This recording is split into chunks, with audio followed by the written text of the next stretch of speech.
can assure you that's exactly what you're going to see.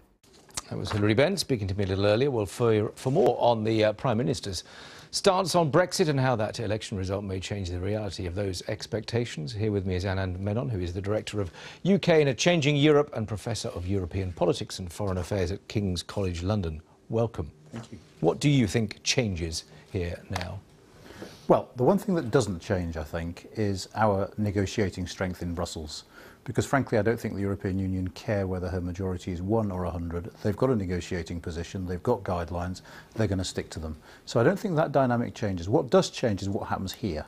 So firstly, Mrs May has got to define a line to take in the negotiations with her cabinet and her party in Parliament. And of course, there are all sorts of shades of opinion there that she has to reconcile. And then when we get to the autumn, there's a whole raft of legislation that needs to be passed to make Brexit work on immigration, on agriculture, on customs.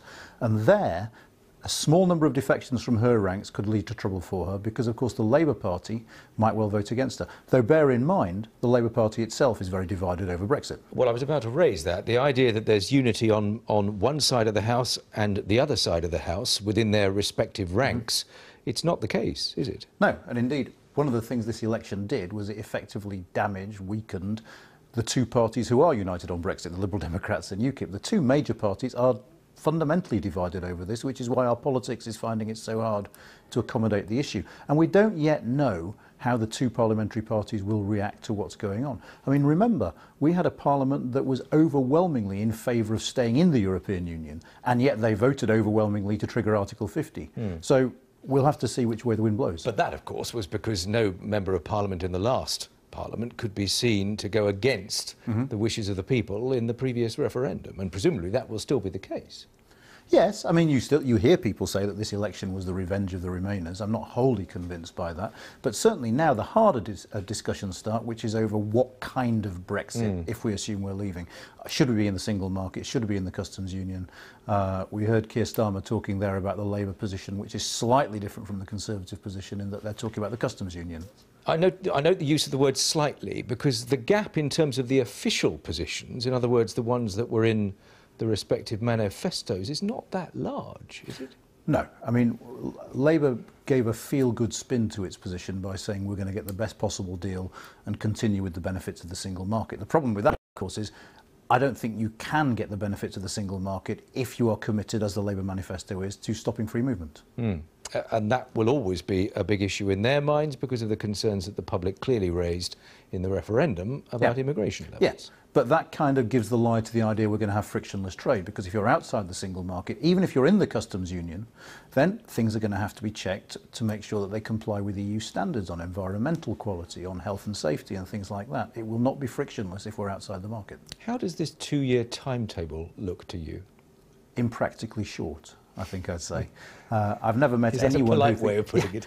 I don't think anyone who knows anything about trade, or indeed about the European Union, seriously thinks you can negotiate the kind of comprehensive trade deal that both parties have spoken about within that period. So most people think ultimately we'll have to say to them, look, we'd like a transitional period which allows us to carry on as we are now with a very, very firm end date, which gives us a bit more breathing space to negotiate that deal. Which presumably is what the government prior to the election was privately anticipating. Would that be fair? And maybe we'll then continue to anticipate now? Yeah, I think so. I think before the election, the calculus in number 10 was quite simple. 1, we increase the parliamentary majority so as to be able to pass all that legislation. And 2, we give ourselves more breathing space before the next election, which now isn't due till 2022, to have a transitional period which gives us some room to avoid what they call a cliff edge Brexit and to give us more time to negotiate a deep trade agreement with the European Union.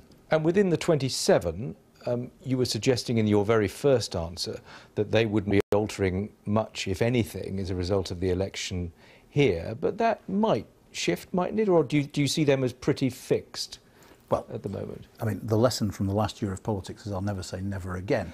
But you've got to bear in mind that any shift in the position of the EU requires all governments to approve it.